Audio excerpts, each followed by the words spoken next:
Praise the Lord. Praise the Lord. Shall we all rise? Take your Bibles in your hand.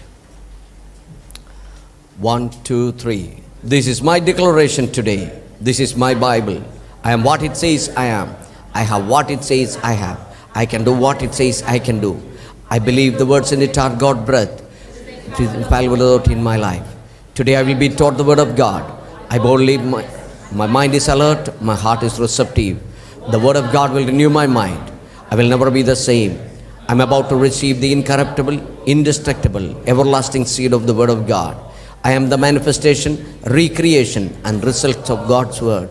God spoke His word into my life, and I have become the manifest presence of Jesus Christ on the earth. I will never be in want. I will be honored with wealth, health, righteousness, peace, joy, and happiness. I will never be the same. Never, never, never. I will never be the same in Jesus' name. Amen. Father, we thank you, we praise you for this time. We commit ourselves as well as those who are watching live right now. Father God, we pray in the name of Jesus, let the word of God go into every heart and change their attitude and their mindset so that we will be able to walk in the newness of life in which you have called us to walk, oh Father God. We thank you, we praise you. Holy Spirit of God, take the whole control of this meeting. Every aspect of this we commit into thy hand in Jesus' precious name. Amen. Praise God. Before you sit, greet your neighbor and say that a welcome, a good morning. Ask them, how are you doing? Praise God. Tell them that I love you in the love of the Lord. Praise God. Tell them Jesus loves you. Praise God. Hallelujah. We are going to study the word. We are going to enjoy the word, and you will be blessed. Amen. Don't keep standing. Please sit. Praise the Lord.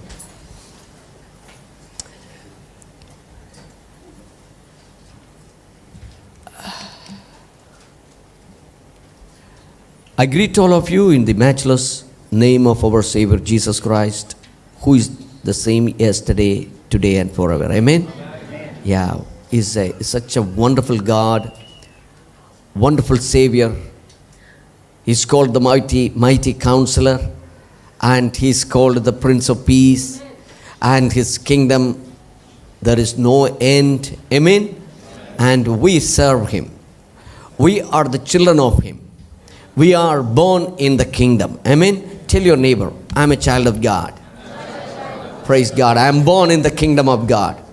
Hallelujah. Praise God. Glory to God.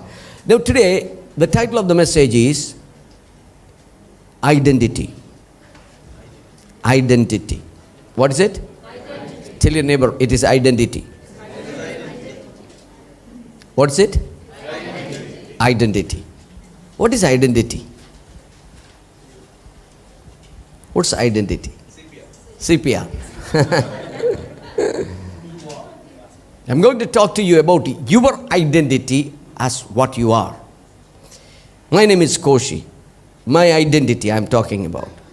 When I talk about somebody, their identity is there always behind every name. Amen? That is identity. Now, James chapter 1 verse 8 says, a double-minded man is unstable in all his ways. A double-minded man is unstable in all his ways, meaning he has two identities. Two identities. Say two identities. Multiple identities. So it is multiple character which is been produced and been nurtured and been practiced, and wisely they behave. So it is all about identity. Now today, when we study about our identity, we are studying the identity in Christ. Your identity in Christ, that's what we are going to study. What's that? Identity in Christ. When you are outside, when you are with some people, when you have a situation where arguments are going on, when you have a situation where negotiations are needed, When there is a situation where you really need, you are going to lose and you don't want to lose, and you have an identity which is important in that aspect, you don't want to lose your identity. We are going to study about the identity what we have in Christ. As a child of God, how you will behave, how you will project out your identity, which is hidden in the eyes of the people. Most of the time, when you speak about Koshi, you will just see a man, Koshi. But when you talk about the identity of his character, that is what important. You may wear lovely clothes, you have a lot of wealth around, but that is also an identity that we will be studying. But that is not what important. It is your identity in Christ. That is what it is important. Hallelujah. Yes, the book of Ezra chapter 2 verses 55 to 59. Ezra chapter 2 verses 55 to 59. It says, the sons of Solomon's servants, the sons of Sotai, the sons of Sephareth, the sons of Peruda, the sons of Jala, the sons of Darkon, the sons of Giddel, the sons of Shephatiah, the sons of Hattil, the sons of Pekirath of Zebaim, and the sons of Ami. All the Nethinim and the children of Solomon's servants were 392. And these were the ones who came up from Tel Melah, Tel Harsha, Cherub, Adan, and Immer. But they could not identify their father's house or their genealogy, whether they were of Israel, they were of Israel. Forget about all those names. It's very difficult to pronounce. But think about, these were the ones who came up from such and such place, but they could not find their identity, that they are of Israelites. They came to build the temple of God. They came to build the walls around. They were in real hard work and toil. They spent their whole time. But when Ezra and the leaders, when they start checking whether you are really an Israelite or not, whether you are really a child of God or not, there are times where you will be checked. Heaven checks, devil checks, and people checks. Your identity should be very clear and in order. As a child of God, you must stand always in faith, in confidence, in hope, in declaration. With your own confession, you said that Jesus is my Lord and my Savior. When it is checked, your church register may prove that you were born on such and such date. Your family history will be there. Your forefather was also buried there. And the forefather's father was a priest or a pastor. You belong to a Pentecostal family or any religious denomination. But in the book of heaven, if you are not written, it is in vain your life. These people, this more than 300 people who came to the work of the Lord, they were thinking that they are Israelites, but they were not. Maybe they are right, but in the records, their name was not there. It's very important. Let's read one more portion. Nehemiah chapter 7 verses 62 to 65. Nehemiah chapter 7 verses 62 to 65. The sons of Delilah, the sons of Tobiah, the sons of Nekoda, 642 people. And of the priests, the sons of Habiah, the sons of Kos, the sons of Barzillai, who took a wife of the daughters of Barzillai the Gileadite, and was called by their name. This priest, they messed with their calling. Barzillai was a wonderful man. Was a very good man because he came and he helped David when he was fleeing at the time of Absalom. David respected him and looked after him and heard all his petitions. The priest messed his life with Barzillai because he was a Gileadite. They are not Levites. Understand one thing as you read. These sought their listing among those who were registered by genealogy, but it was not found. Therefore, they were excluded from the priesthood as defiled. I am talking about identity. You may say that you are born again, you belong to such and such church. You have lifted your hand and you are born again. But in the genealogy, every person have a genealogy. I'm not talking about the earthly genealogy. I'm talking about Jesus' genealogy. When you read the book of Luke, book of Matthew, the Gospel of Matthew and Gospel of Luke, you will see the genealogy written there. Every one of us, if you are born again, you have a genealogy. It goes back to Jesus. With whom you are born, who taught you, who led you to Christ, who gave you the word, who is nurturing you. That's your genealogy. It goes up. Which church you belong, what is your interest, what identity you are carrying, everything comes under genealogy. Are you scared? No. It's very important. Don't mess with your spiritual life. That's why we should read the word, study the word, meditate the word, see that you are walking and applying this word in your life. Here, and the governor said to them that they should not eat of the most holy things. Think about this communion table. This is the most holy things in the midst of us.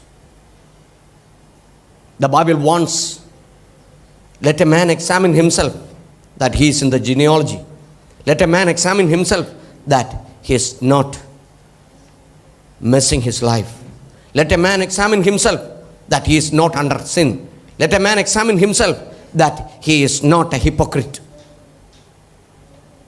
Before you reach to the table of the Lord, see that you are able to cleanse yourself. Here, these people, more than 600 people, was misled because of one man. One man. One person took, one of their forefathers took a girl from the Gileadite, Barzillai, a wonderful person, a nice man, a blessed man. But he missed his calling.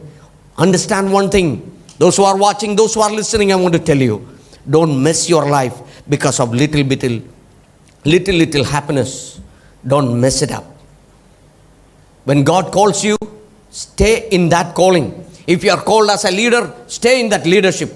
If you are called as a pastor, stay in the pastorship. If you are called as an intercessor, stay there and continue. Maybe trouble all around. Whatever you are looking for may not be available, but stay with the Lord. He will give you whatever you want. That's what is important. Your identity you need to maintain and keep it safe and sound. Maybe your friends, your family members, maybe they may ridicule you, they may isolate you, they may not talk to you, they don't want you at all, and they will do all the harm whatever they could do. But still, you should keep your identity as a child of God. Amen? That's very important. Tell your neighbor, you are a child of God. Keep it to yourself. Keep it to yourself. Tell them, keep it to yourself, your identity. Now, I want to show you, in this identity process, there are few things which governs our life. That's very important for us to understand. There are few things which controls our identity. Praise God. In this, first is, when we think about identity, the first thing is, it It is creations. I'm not talking about the creation what God did. I'm talking about the creation what we do. Creations are connected with identity. When you become born again or not born again, yes. Can you just show it? Yes. This is identity we are talking about. The first thing is creation. It is creation. The second thing is values. Keep moving fast. The third thing is, it is beliefs. The fourth thing is, it is choices. Fifth thing is ethnicity. And sixth one is practices and habits. Seventh one is friends and families. These 7 points always influence us to keep our identity as very strong. These are the things which, there are many other things, but mostly these are the things which governs a person's identity. See, it's very important. Keep moving.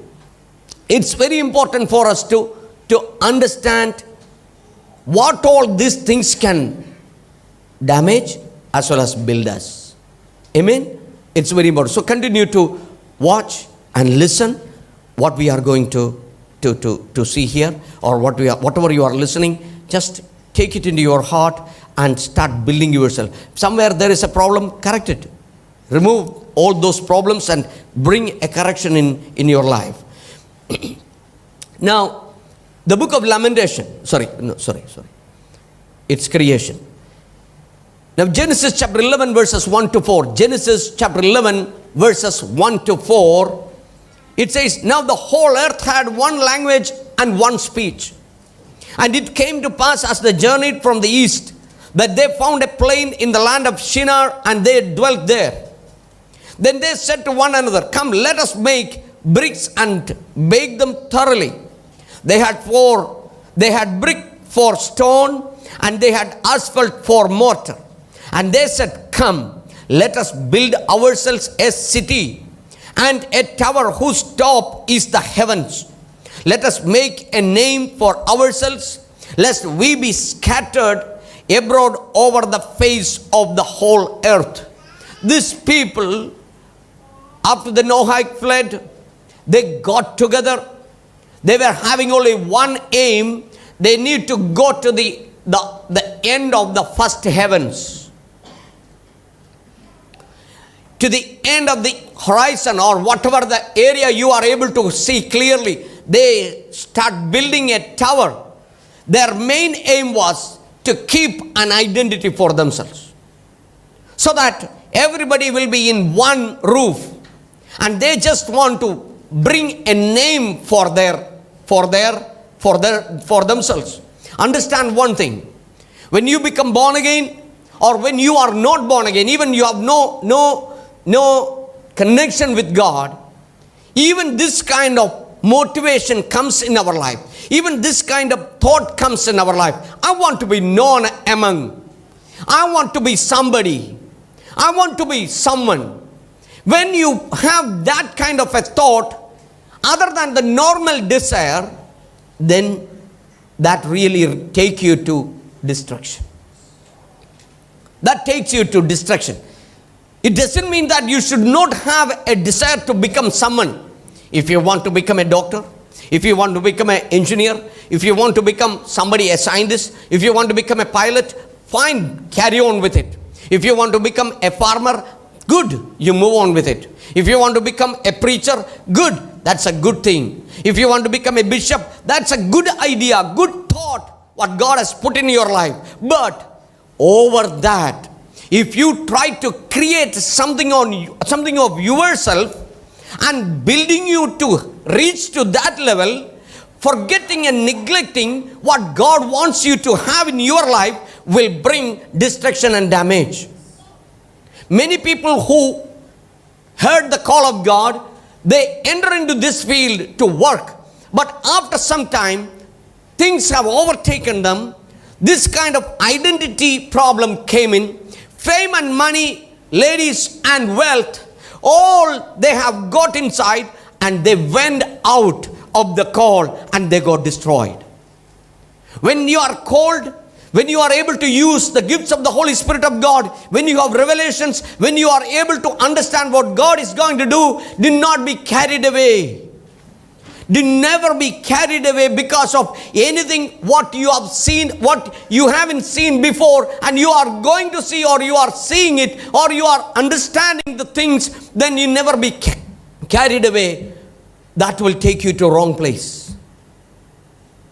Every thought in your heart should be pruned with the word of God. Every thought in your life, every plan in your life must be in line with God.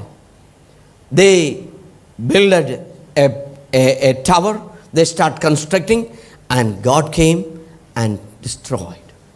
That's how many languages came. I'm not getting into that, but the point number one is your identity. Keep your identity in Christ. You must be known in Christ.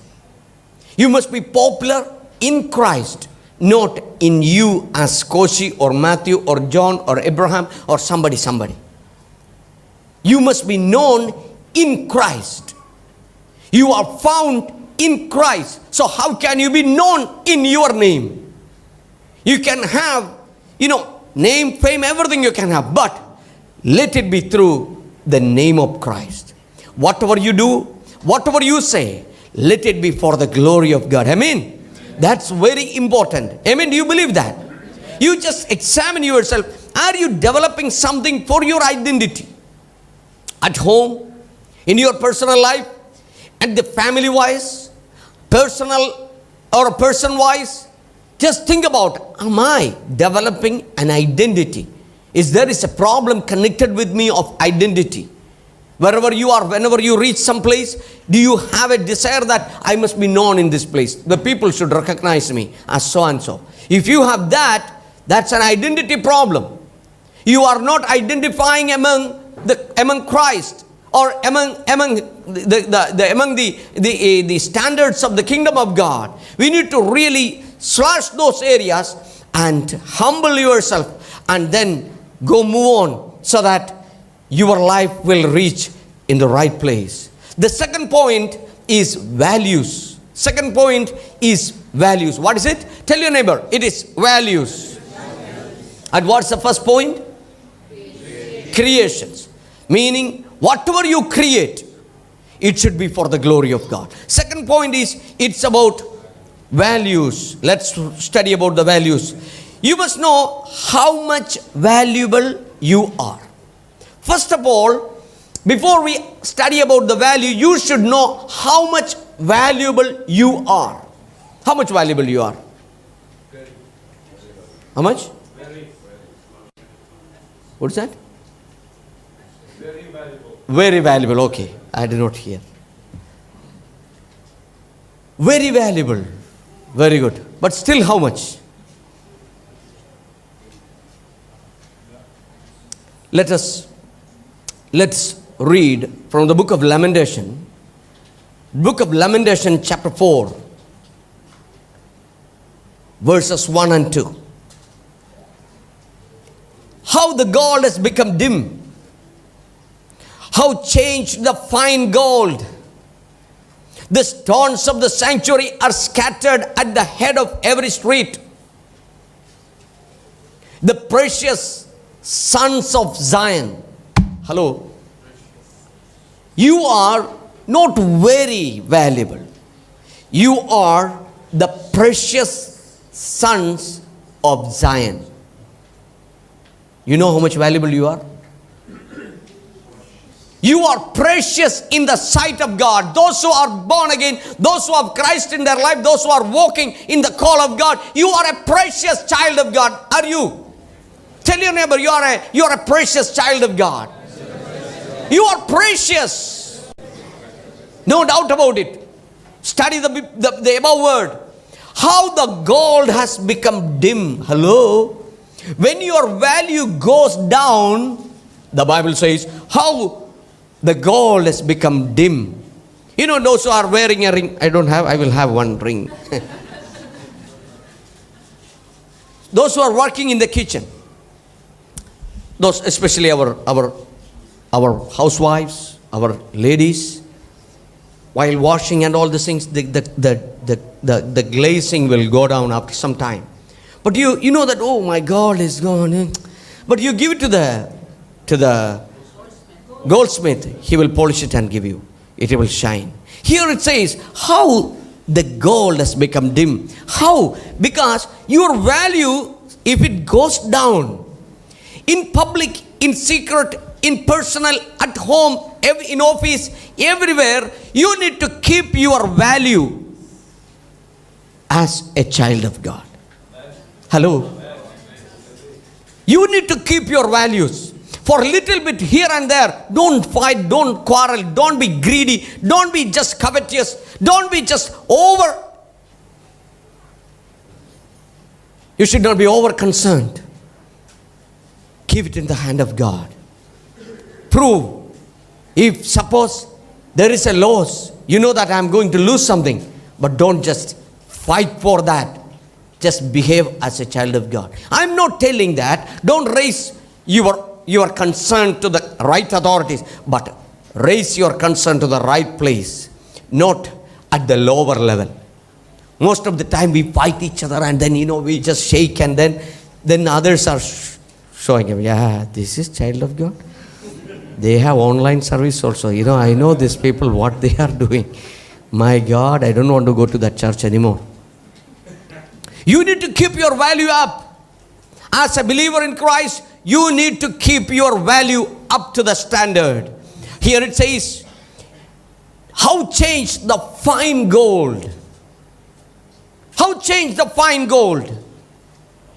Suppose if you have not changed, if you are just continuing what you were doing before your conversion, before your acceptance of Christ in your life, I think this is the time for a change.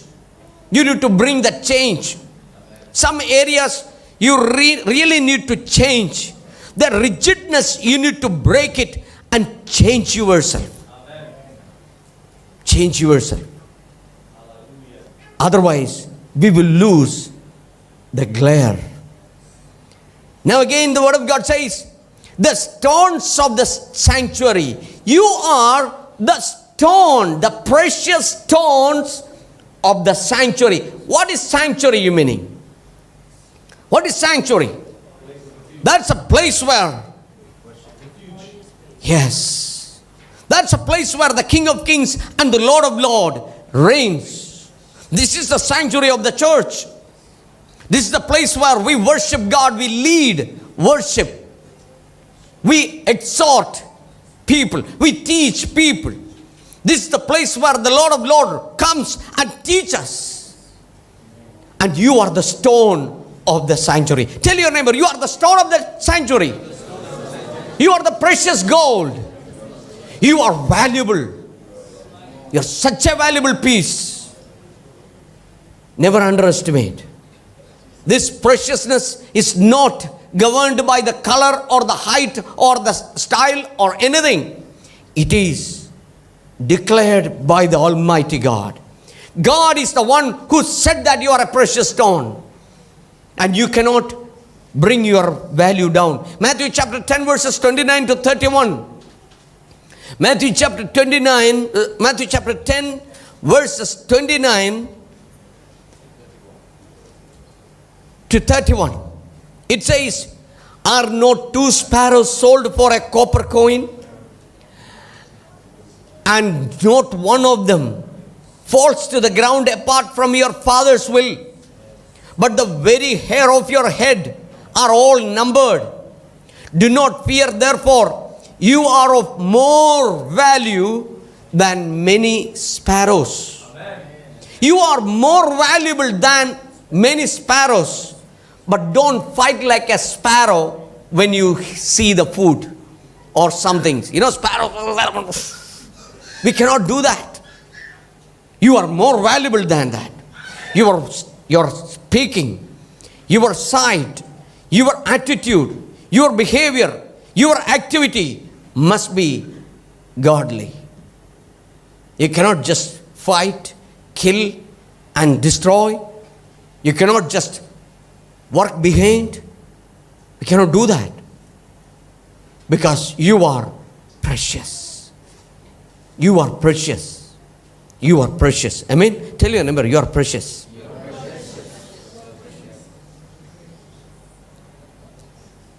In the book of Colossians chapter 2 verses 20 to 23. The book of Colossians chapter 2 verses 20 to 23.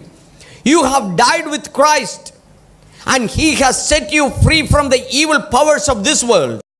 So why do you keep on following rules of the world such as don't handle, don't eat, don't touch? Such rules are mere human teachings about things that are gone as soon as we use them. These rules may seem wise because they require strong devotion, humility, and serve bodily discipline, but they have no effect when it comes to conquering a person's evil thoughts and desires. It is connected with the values of your life. We cannot just do certain things what the world is doing. Whatever the world wants to do, don't try to do it. Do according to the word of God. Certain things which says don't handle, don't eat, don't touch. This all, sometimes it comes through tradition. But when you study the word of God, it says that that's not the way. With your will, with your emotion, you can do many things, but it will not reach heaven. It will never reach heaven, and it will never be accepted as a godly principle. Now the third point is, third or fourth point? The third point is beliefs. The third point is beliefs. Beliefs, what is beliefs? B-E-L-E-I-F-S. What is beliefs? What is called beliefs? An acceptance of? An acceptance of something exists or is true. A belief means an acceptance of something exists and or it is true, especially one without proof. You don't have to have a proof to believe, but something is existing. Something is true. In your conscience, you know, yes, this is true. That's called beliefs. Belief is a pneumatological activity. Belief is a pneumatological activity maintaining a psychological state in which an individual holds a conjecture or premise to be true, meaning it is connected with the spiritual life. Belief is, pneumatology means it's study about the spirit, spiritual things. It is connected with spiritual things. That's what we are studying. We are not studying about anything other than the spiritual study. Your belief, it means your spiritual faith. What are your beliefs? What you believe now? What you believed before? When I speak to our own brothers, some people who really accepted Christ, they tell their differences before and after. They believed in some gods, some rituals. They were carry on with their own methods of worship. But when they found Christ, they said, it's such a difference. And it gives lot of peace, lot of joy. I can feel the change. Before I was not like this. Now I am changed. What you believe? Who is God? Right now, what is your belief about God Himself? There may be confusion. doubt. But when you start putting yourself in Christ and start believing and reading and accepting the fact what is written there, you will see the change comes in. All your doubt will be gone. All your confusion is gone. And you will just see the light is shining within your heart. Does God exist? There can be doubt. Those who are listening, those who are watching even, there may be a doubt. Does God exist? If God exists, why there is problem of evil? That's a common question in many hearts. But I'm not talking about that. I'm talking about what is your belief about God. That's what I'm talking about. And what is your belief about?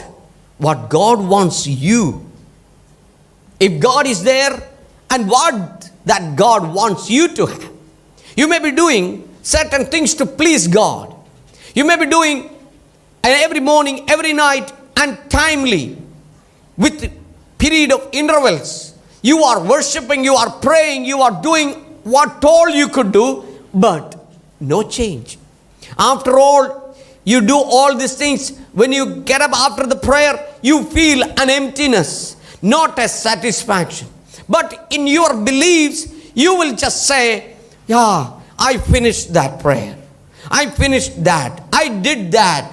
That's enough. But I'm not complaining. I'm not discouraging. What I am telling you today is, your belief brings an identity within you that who you are. That's what it is. If you are in Christ, your identity will prove that Christ is there in your life. That's what it is. In the book of Micah chapter 6, verses 6 to 8, the book of Micah chapter 6, verses 6 to 8, it says, what can we bring to the Lord to make up for what we have done? Should we bow before God with offerings of yearling calves? Should we offer him thousands of rams and tens of thousands of rivers of olive oil? Would that please the Lord? Should we sacrifice our firstborn children to pay for the sins of our souls? Would that make him glad? Hello? These are certain things written in the Holy Scripture by the Holy Spirit of God. The Holy Spirit of God is asking on certain beliefs of the people at that time, even till today. What it says is, what can we bring to the Lord to make up for what we have done? For your sin, all your mistakes, what you are going to do? Some people, they do penitence on them. Some people carry the cross every year so that their sins are forgiven. It is not. Some people pay some money and cancel their debts by the human people, by the priest or so-called people. It is not possible. By some people, they visit some sacred places, so-called, and they say that their sins are washed away. Some people, they dip themselves in some rivers where their sins are not forgiven. What are you going to do? And you know one thing, that you are a sinner. You cannot deny that. Even after dipping, even after doing all this sacrifice or offering, after one day you just ask them, are you a sinner? Yes. Oh, what all this happening in my life? Because of my past sins. Come on. Somewhere there is something is wrong. You keep on doing. In Christian faith, if a person dies, every year from the next day, it has to be, they have to keep praying for this man to go from hell to heaven. It is not possible. The Bible doesn't teach that. Every year they conduct a death anniversary and a prayer and, give food for the orphans and the widows. They give all the money, whatever they can do. But if you are born in this world, you lived for some time, and if death happens in you, that's it. Your judgment is done there and there. There is no way you can escape judgment. But while you are alive, repent and turn to God. And then you will see your life is changed. The moment you die from this place, you reach heaven. That's what the Bible says. Give Jesus a clap offering. He is the one who died on the cross so that we will not be in hell, we will be in heaven. Hallelujah. That's what it is. Here they say, should we bow before God with offerings of yearling cows? Showing this external, that all outward appearance of holiness will never take you to heaven. Some people early morning, they will take a bath and they pray. I'm not complaining, criticizing. I'm teaching you. Some people, they just outwardly, they will show that they are fine, they are holy. But the inside of them, the sin is residing silently. When opportunity comes, it grabs, it holds them and do whatever they could do. Bowing down will not serve you, but in humbleness and humility, when you feel like, my God, I humble, that's good. But as a custom, if you bow down, it will not do any good for you. Should we offer him thousands of rams and tens of thousands of rivers of olive oil? Your offerings will not take you to heaven. But if you offer it with your humbleness and honoring God, God will accept. But that is not an entry permit. There is no objection certificate to reach heaven. You will not be able to. Some of the beloveds, when they pass away, they make monuments in their name. It will not do anything. They make temples, the churches, or some orphanages or anything in their name, so that they will enter heaven. No, it will not. It will not. It will never happen. Now what God says? No. This will not reach. Verse 8. The Holy Spirit says to the people, no. He is not waiting for an answer from you. He is asking the question and giving you the answer. It says, no. Then what? Oh people, the Lord has already told you what is good. And this is what He requires from you and me, to do what is right, to love mercy, and to walk humbly with your God. Hallelujah. Shall we just read this together? Shall we read it together? 1, 2, 3. No, O people, the Lord has told you. Yes. Yes.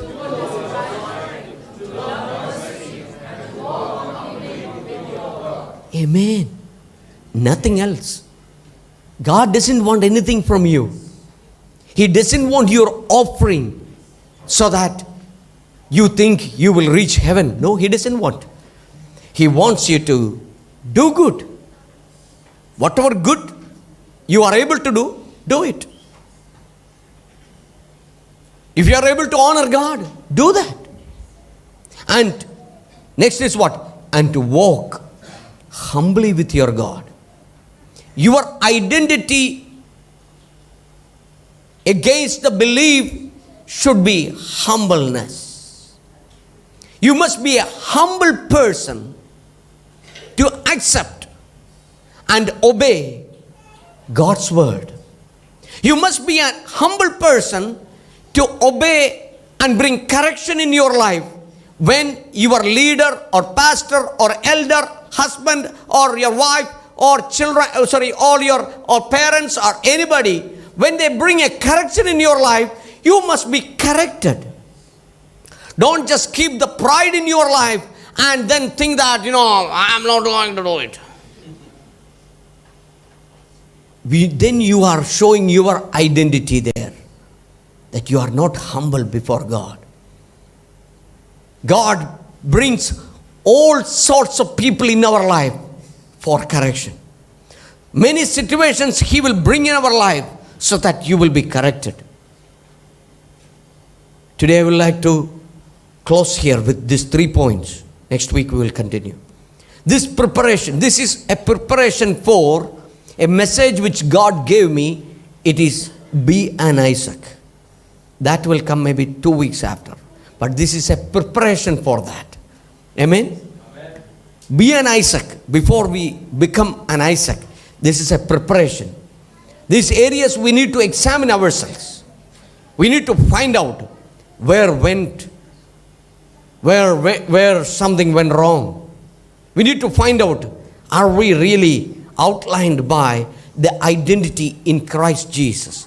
I want you to close your eyes. Those who are listening, those who are watching, take a moment, ask yourself, are you in the identity of Christ Jesus? Are you developing an identity for yourself or for the kingdom of God? When it comes to values, how much you protect yourself in losing against values of life? How much you give yourself that I really need to keep values of the kingdom of God? I cannot misbehave. I cannot misbehave. I cannot project me as a hypocrite. I need to keep the values.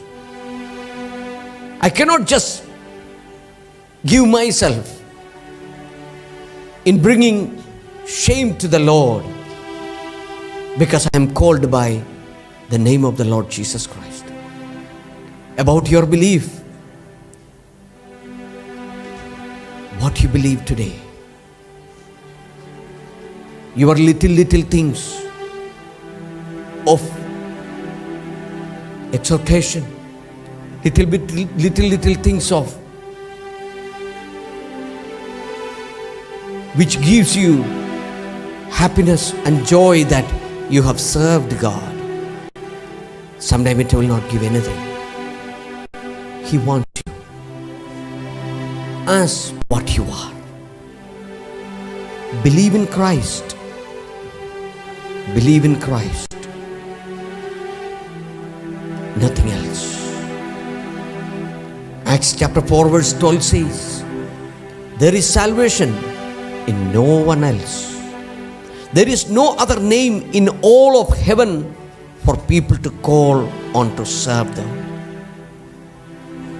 See, now that I am He, and there is no God with me. I kill, I make alive. I wound and I heal.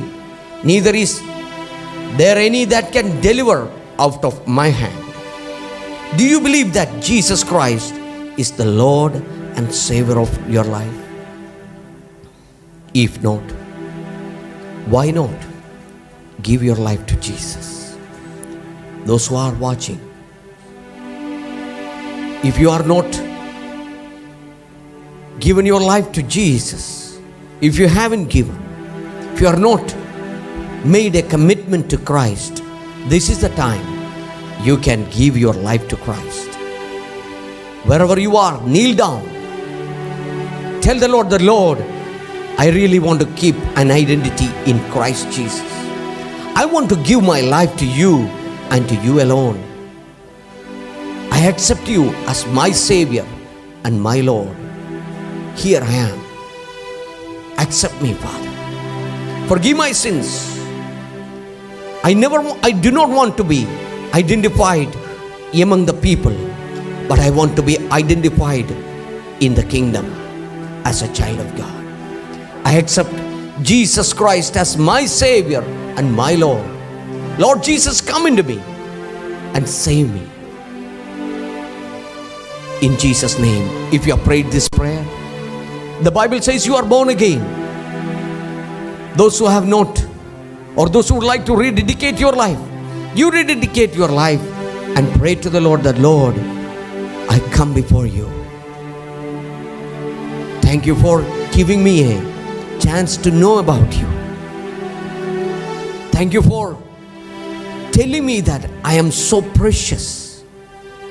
Thank you for declaring to me that I am the stones of the sanctuary. I am the precious of Zion. Thank you for that. Thank you for this. Thank you, Father. I commit myself to you. I will walk with you, Father. I dislodge myself from anything what holds me in this world. Thank you. In Jesus' name. In Jesus' name. In Jesus' name.